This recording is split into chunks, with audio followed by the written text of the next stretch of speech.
Você está entrando no universo dos sindicatos do ramo financeiro do Nordeste. É o podcast FETRAF Nordeste. Um espaço feito para quem vive, sente e constrói um movimento sindical.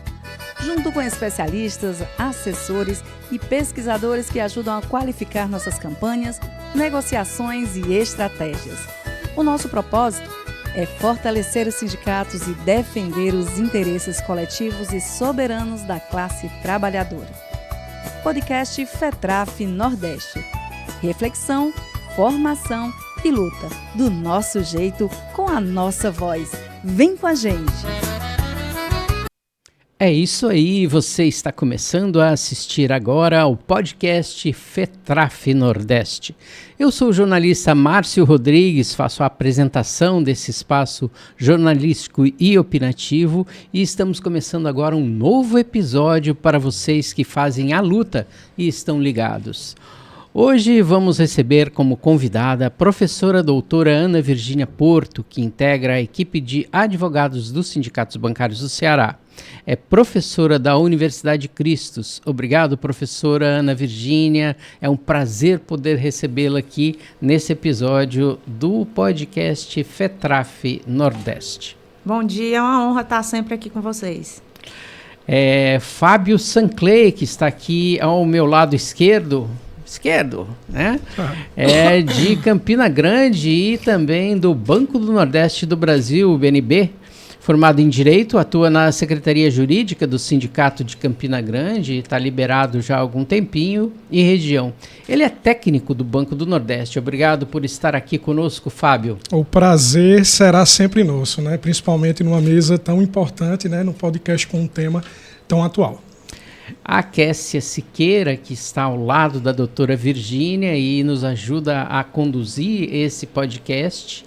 Ela é jornalista por formação, mas atua há 23 anos do Banco Itaú. Atualmente é dirigente sindical do Sindicato dos Bancários da Paraíba, lá em João Pessoa. Espaço maravilhoso, né, Kessia? Obrigado, Kessia, por estar conosco neste episódio.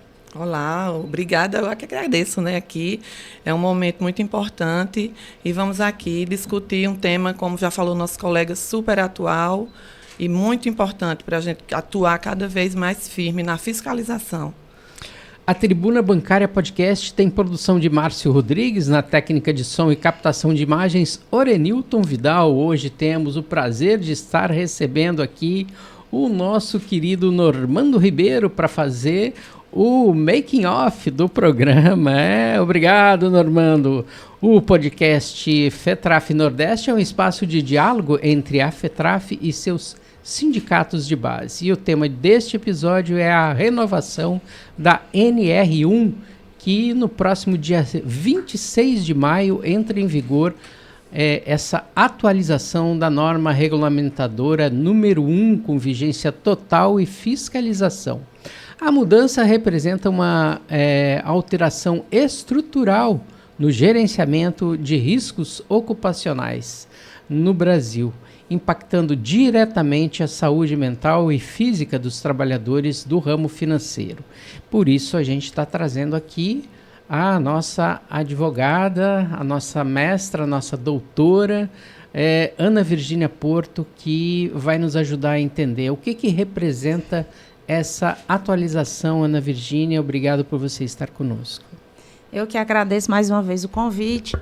Essa atualização, ela representa um acréscimo na regulação de saúde e segurança no trabalho, trazendo o meio ambiente psíquico do trabalho para o centro do gerenciamento de riscos ocupacionais.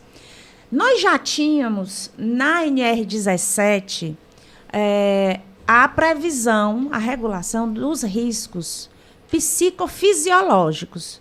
E já havia também, na NR17, a previsão da avaliação de riscos ergonômicos, neles estando incluídos os riscos psicofisiológicos.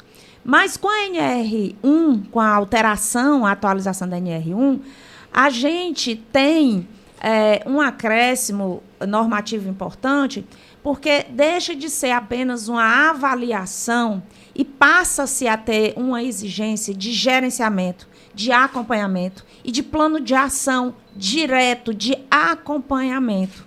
Então, essa atualização ela foi muito importante porque também abre a possibilidade dos sindicatos estarem atuando diretamente na fiscalização desse gerenciamento de riscos psicossociais.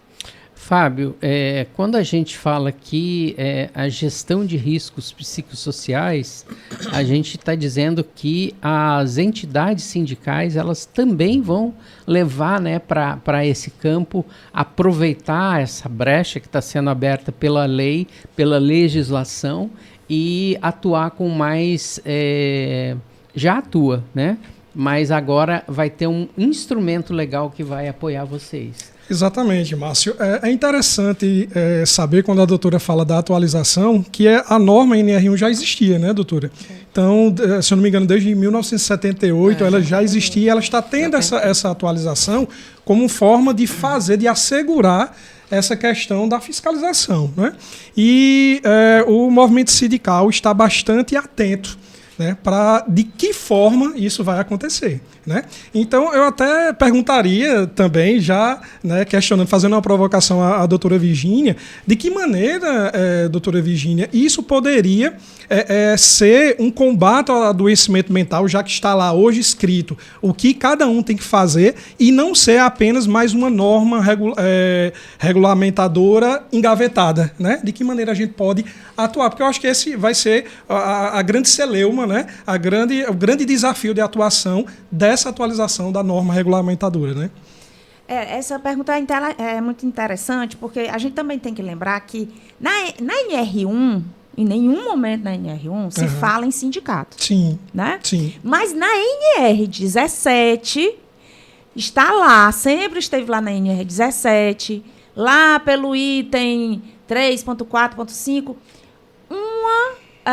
uma informação muito importante. Os sindicatos, eles têm o direito, os trabalhadores dos sindicatos têm direito de fazer o acompanhamento da avaliação de riscos psicofisiológicos. E aí a gente traz para a NR1, porque a NR1, essa atualização, ela tem uma marca muito interessante, que é a articulação do gerenciamento de riscos ocupacionais com a NR17. Né? Que fala exatamente sobre a avaliação, né, preliminar de riscos ocupacionais ergonômicos, neles contidos os psicofisiológicos. Então, os sindicatos, eles podem requisitar a documentação, eles podem acompanhar, eles podem fazer na lateralidade também um gerenciamento de riscos ocupacionais. Né? A gente tem que ter um cuidado, né? A gente tem que chamar a atenção para uma coisa.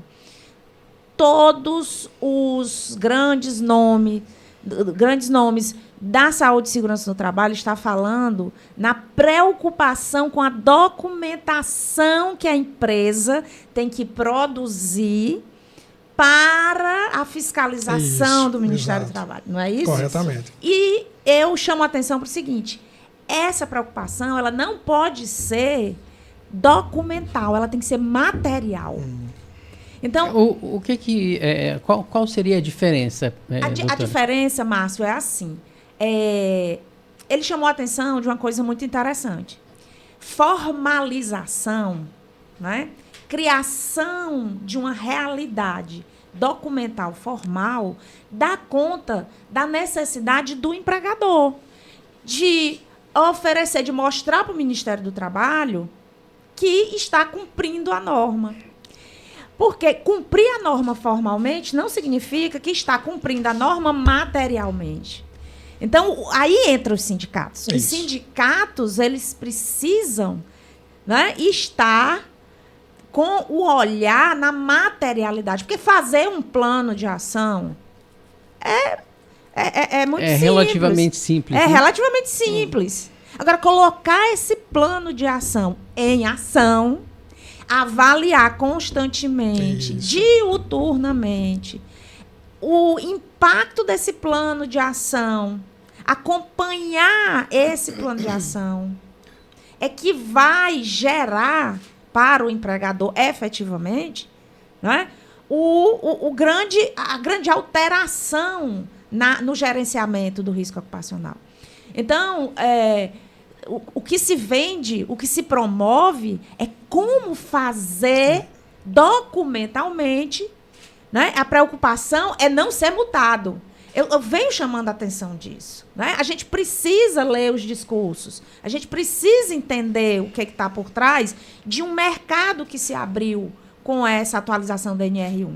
Né? Então, olha, para você não ser multado, não é à toa que os bancos já estão colocando para vocês na mesa de negociação nacional, nós estamos preparados. É isso. Né? Inclusive com utilização de inteligência artificial para dar conta do gerenciamento de riscos ocupacionais e dos fatores psicossociais.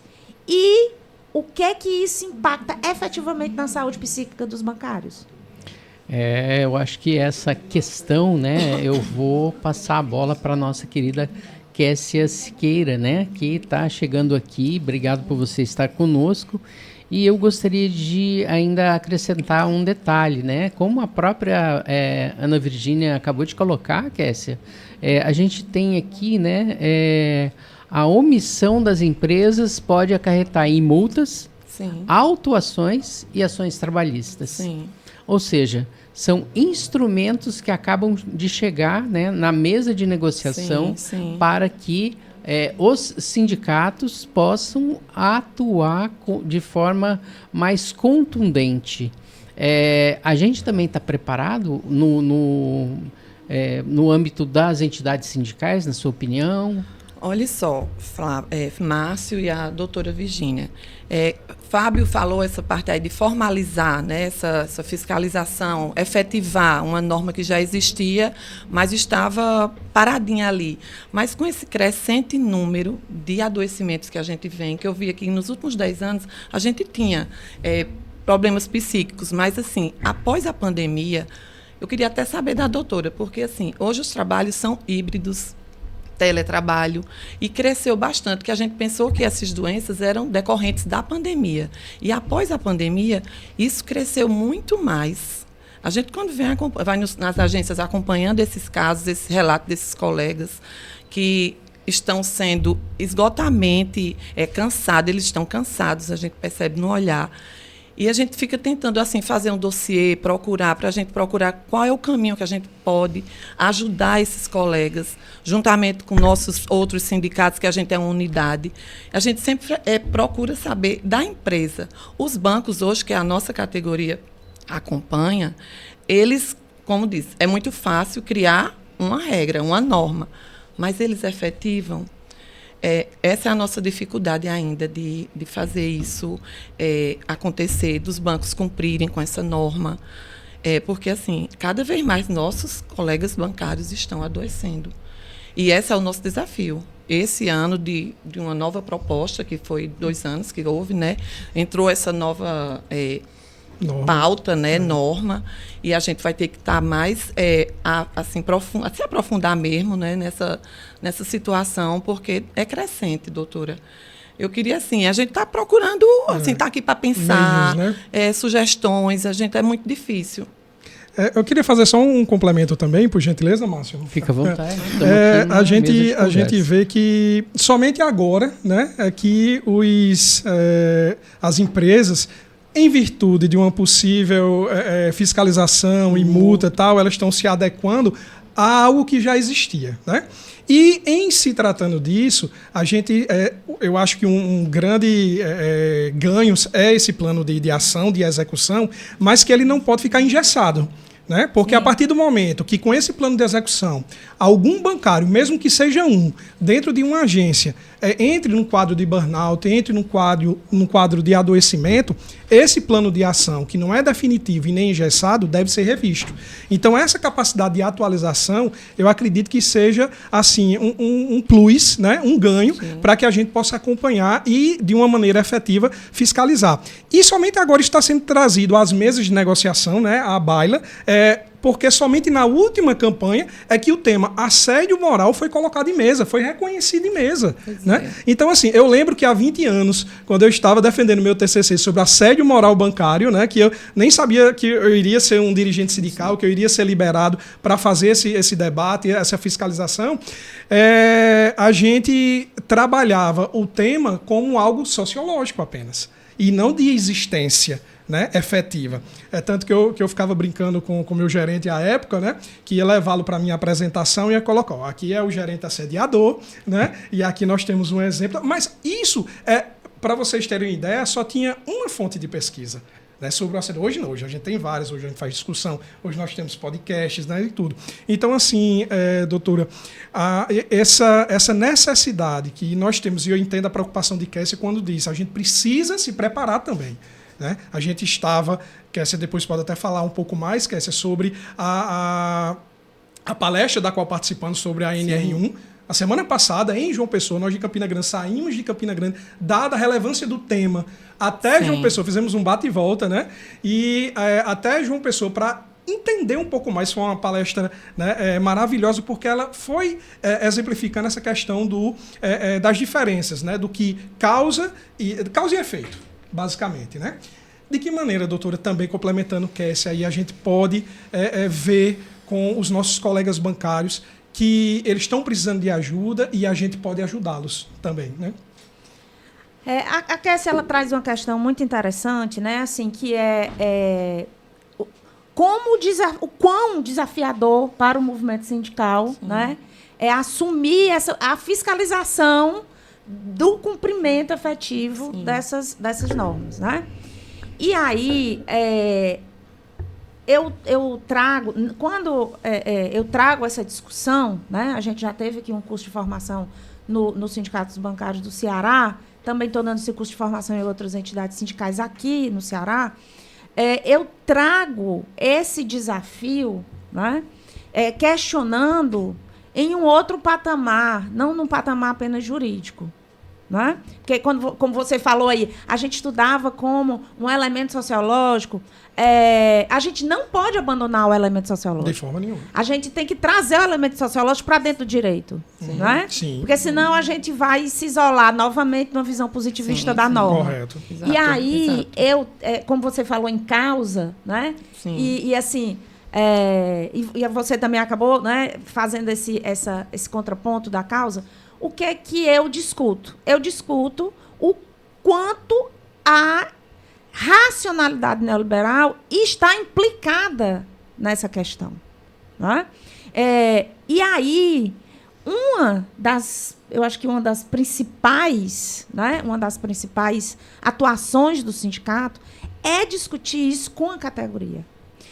Porque as pessoas estão tão enredadas nos discursos e nas narrativas que são capilarizadas no ambiente de trabalho, que elas não se dão conta. E isso passa à margem, ao largo dessa documentação exigida pela NR1. Né? Então, o quanto, na verdade, ideias, pensamentos, sentimentos são introjetados, né, por essa racionalidade. E veja, nós estamos no centro, no coração da sociedade neoliberal, que é o ramo financeiro. Então, financiarizar a vida é adoecedor. É adoecedor.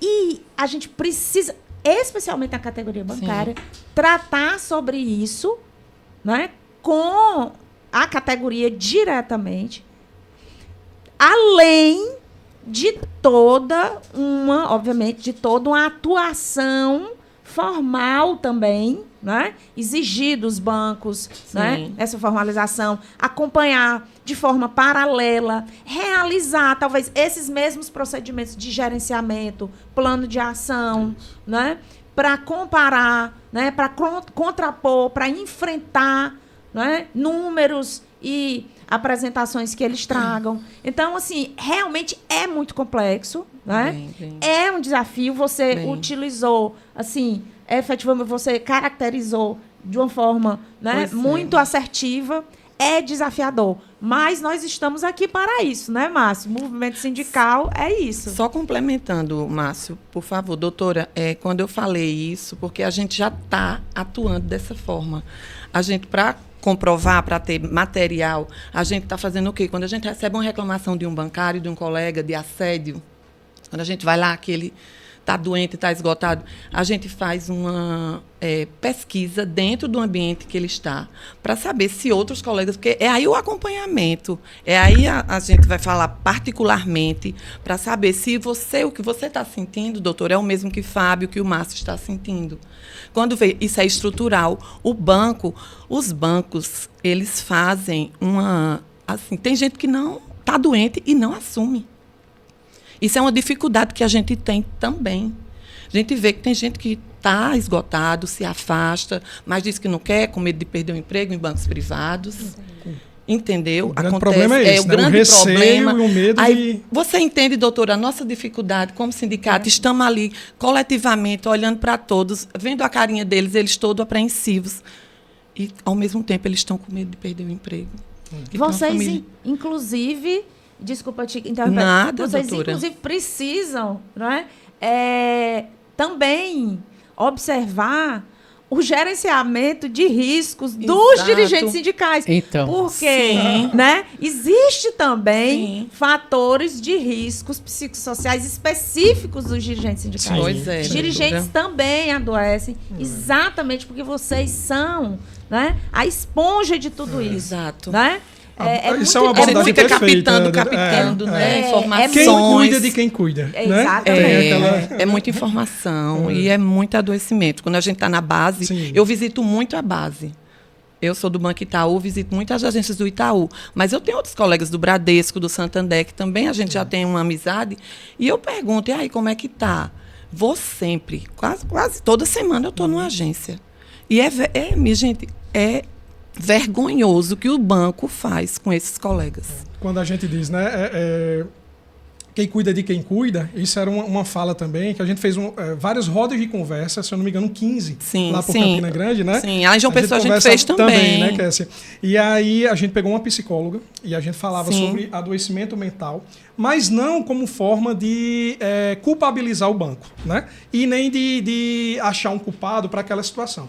Era uma forma da pessoa, quem tiver, né, a necessidade de procurar ajuda, de identificar antes e não deixar chegar a um caso de burnout, a um caso extremo de afastamento, né? Então, diante dessa abordagem, a gente também, a própria psicóloga, né, foram reuniões maravilhosas, a gente teve partilhas assim excelentes, e a própria psicóloga falava sobre os gerentes.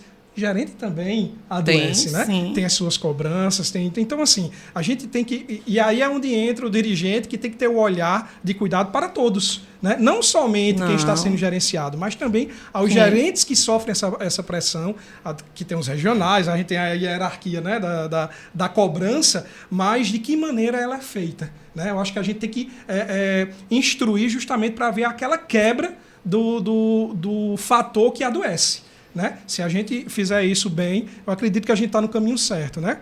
É um caminho também, doutora, essa questão. Acho que o Márcio vai perguntar, né, Márcio, alguma coisa aí também. Eu queria fazer uma colocação aqui para a Ana Virgínia, que, embora a gente celebre, né, o avanço que é essa atualização da NR1, ela é vista por sindicatos de bancários como um avanço que ainda falha ao não prever a participação ativa dos trabalhadores na gestão do risco, deixando a cargo dos bancos a avaliação final. Por meio desse aparato, né, que a gente acabou aqui de construir, esse aparato cognitivo, a gente pode mudar essa situação. Assim, na verdade, o que acontece? Todo o eixo principiológico, né, de saúde e segurança do trabalho inclui muito pouco o trabalhador, de uma forma geral, no acompanhamento, no gerenciamento, nas avaliações. Onde é que tem trabalhador participando? E isso é errado, CIPA, né, professora? Né? CIPA. Assim, o que acontece? nós não podemos ter uma percepção, eu nunca tive uma percepção romantizada. O direito do trabalho, na verdade, ele é uma mediação entre as forças produtivas, capital e trabalho. Né? Então, como é que a gente avança? A gente avança mesmo na luta sindical, organização sindical. Né? Então, assim, nós estamos passando, né, por um período, exatamente dentro dessa perspectiva mais ampla da racionalidade neoliberal, de um ataque, né, de uma investida contra as entidades sindicais, de um esvaziamento, de uma fragmentação de vínculos, né, que afasta o trabalhador dos sindicatos. E essa atualização, eu vejo um lado positivo, não romantizado, mas positivo, no sentido de que essa é uma atualização que nos chama, né, chama todas as categorias a olhar novamente para a importância da atuação dos sindicatos. Exatamente constatando isso. Né? Todo o sistema de regulação de saúde e segurança do trabalho não insere o trabalhador num acompanhamento mais direto, mais participativo. Mas lá na NR17, nós temos lá, perdido, meio escondido, né, o sindicato. Aparece o sindicato assim, na NR17. Então, vamos nos apropriar disso. Né? Vamos nos apropriar disso, porque a questão aqui, né, que é uma coisa interessante, sempre se inverte o olhar. Né? Porque há uma judicialização muito grande, muitas ações de indenização, mas isso vem decorrente de uma situação, né, anterior, que é falta de precaução, falta de prevenção. Agora a NR traz a oportunidade, olha, a gente não está querendo chegar, né, os princípios, né, precaução, prevenção, poluidor, pagador. A gente não está querendo chegar no poluidor, pagador. A gente está querendo resguardar na precaução, no âmbito da prevenção, para que não chegue ao adoecimento. Então, veja, isso inclusive, né, se a gente tivesse um setor econômico até mais inteligente, né, mais mediador, eles mesmos trariam, né, abririam para um acompanhamento, para uma participação. Mas, eu volto a dizer, a gente não pode ter visão romantizada sobre isso. A gente tem que estar na luta, a gente tem que se organizar coletivamente e a gente tem que se apropriar desses instrumentos normativos. A construção paritária seria importantíssima, né, doutora? Justamente para antever e prevenir. Né? A prevenção seria a melhor escolha, né? Para a gente não chegar nos níveis de adoecimento. Antes a gente via que os adoecimentos eram por Lehrdort, né? E hoje estão ultrapassadamente, assim, um número exorbitante de doença mental. Né? 70%. Uma das categorias que mais adoece por, né, se eu não me engano, a terceira, por adoecimento mental. Está entre as 5 maiores. Não é verdade? Então, assim, a gente não pode conceber que chegue até os finalmente. Né? A gente tem que prevenir. Assim, só acrescentando no que a doutora falou, quando a gente parte para alguns bancos, doutora, eles criaram já como se fosse uma NR01, prevenção de doenças de assédio e doenças mentais. Tem bancos, assim, como o Itaú, um exemplo, tem um canal de denúncia que você liga se está sofrendo algum assédio da gestão pelo banco. E com essa denúncia, o banco encaminha para um setor de psicólogos para ficar acompanhando aquele funcionário, mascarando, gente, mascarando. Porque esse funcionário, cada vez mais, ele está sendo pressionado a aceitar o que o banco faz. O psicológico é trabalhado o inverso. Para aceitar o que o banco está impondo. Para você ver como é a nossa atuação, como vai ser difícil. Importante. E cada vez mais junto para ele se abrindo. Qual que a gente está agora orientando os nossos colegas. Não faça essa denúncia no banco. Nos procurem, tá entendendo? Procure o sindicato. A gente é a voz de vocês. Juntos somos mais fortes. Juntos somos mais fortes. É essa unidade que a gente está querendo criar com os trabalhadores. Isso. É isso, doutora. Como assim, só um acréscimo que eu fiz aí da sua fala que foi pertinente demais, que é o que acontece, né? Infelizmente, a gente está chegando aqui ao final do tempo. Embora pareça Apenas alguns minutos a gente já está Foi igual encerrando. como você disse, Márcio. Quando a gente, né, estava engrenando, aí acaba o tempo, né? Mas assim, eu acho muito importante que vocês façam uma fala final, né, um convite aos dirigentes sindicais de todas as entidades sindicais do Brasil, e não apenas de bancários, né, mas principalmente dessa responsabilidade que os sindicatos têm em fazer com que essa mudança na legislação, essa atualização, acabe levando para uma atuação ainda mais contundente, porque agora existe um amparo, né, legal por meio da NR1. Podemos começar por você, Virgínia? Sim, eu acho que as entidades sindicais, elas estão sendo desafiadas, elas estão sendo convocadas historicamente, né, a se apropriar dessa normativa e enfrentar essa, eu diria até, pandemia de adoecimento mental. Né? Até porque não é à toa, digo pandemia, não é à toa porque a OMS, a Organização Mundial de Saúde, né, reconhece o burnout em todo o mundo, né, como doença decorrente do trabalho, e isso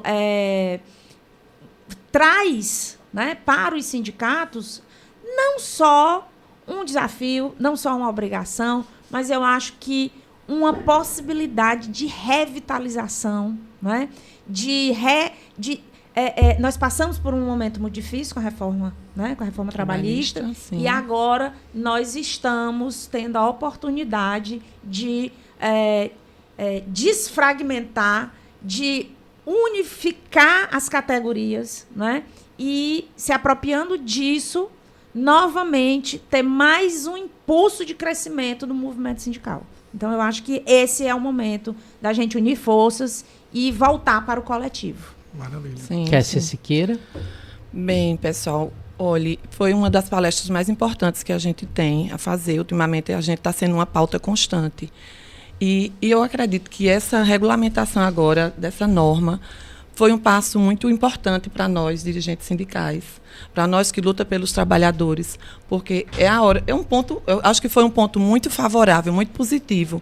Por essa crescente, estão reconhecendo que a cada vez mais nós, sindicatos, temos que atuar. Porque nós que vamos formalizar a gente vai acompanhar, vai fiscalizar e vai formalizar. Exato. Entendeu? Então, assim, acredito que agora nós vamos ter que estar mais firmes, mais perto dos nossos colegas, para não deixar essa crescente chegar sem limite. Não pode. Não é isso, Fábio? Nós escutamos aqui... Pois não, Márcio. Não, pode ir. Nós escutamos aqui a doutora falando de uma convocação, né, de todos os dirigentes dos sindicatos, né? Que coisa boa que a gente está tendo essa oportunidade de tentar construir novamente algo que foi destruído pela reforma e correndo risco, né, se Deus quiser não, de que não haja um retrocesso. Né? A gente tem que lutar, inclusive, para que essa atualização continue por muitos anos. Né? E Kessia nos traz a questão ali a doutora convocatória e aí da participação dos dirigentes. Então, eu falo, unindo as duas coisas, sobre a formação. Né? É preciso que nós, enquanto dirigentes, os advogados, as pessoas que estejam referenciadas, né, e convocadas a fazer esse acompanhamento, elas se formem, né, nos apropriemos, né? Exatamente, nos apropriemos dessa atualização da reforma, como de todos os direitos que estão sendo abrangidos por ela, né, e que a gente possa se formar através de podcasts, através de leituras, através de formações como a que nós tivemos, para que a gente possa dar conta, né, de todos juntos, mais uma vez, sobre esse assunto que hoje é pungente, é tão importante, e juntamente com a inteligência artificial, eu acredito que é o que vai versar nessa próxima campanha salarial, né, porque é a proteção do trabalhador junto com aquilo que a inteligência artificial pode nos fornecer também sem adoecer. Né? Então é importante que haja essa formação de nós dirigentes. E com essa convocação do Fábio, com a bela exposição da nossa querida Ana Virgínia e com a tratativa que Kessia dá, né, para o tema, a gente vai encerrando esse episódio do podcast FETRAF Nordeste. e voltamos para um próximo episódio daqui a 15 dias. Um abraço e até lá.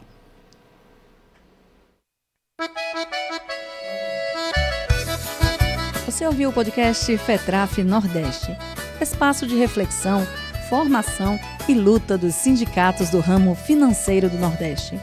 Aqui, os dirigentes das entidades filiadas, lideranças das confederações e centrais, especialistas e pesquisadores compartilham ideias, experiências e estratégias em defesa da classe trabalhadora. O podcast FETRAF Nordeste vai ao ar a cada 15 dias, no nosso canal do YouTube e no Spotify. FETRAF Nordeste, fortalecer os sindicatos, defender os direitos, construir o futuro da classe trabalhadora. Até o próximo episódio.